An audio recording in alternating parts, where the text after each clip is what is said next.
洗好的大米里倒2个鸡蛋液，饭店28一份，孩子最爱吃的饭，在家花8块钱就能做一大锅。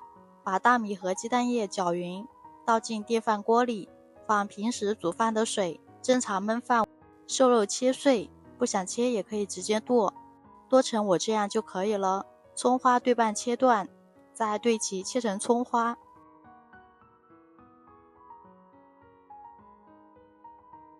切好装入碗中备用。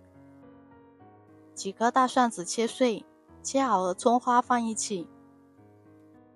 生姜也切成姜末，切好和蒜末放一起备用。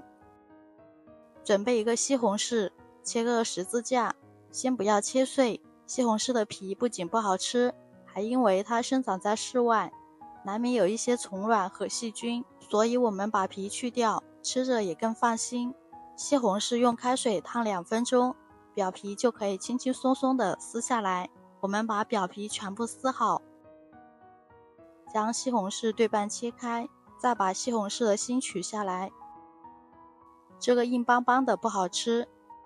再把西红柿切成2厘米大的丁，切好装入碗中。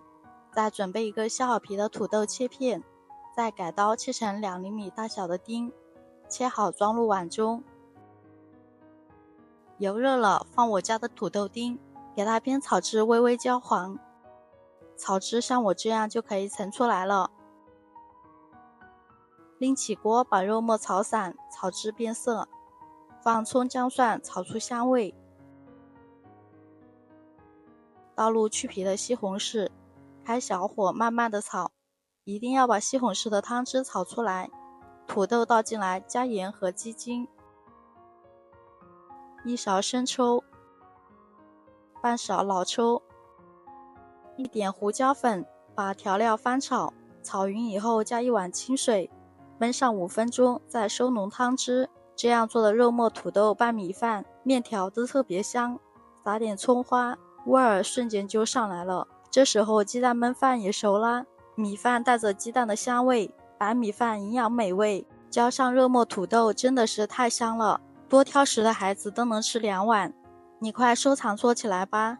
今天的视频就分享到这里，咱们下期视频见。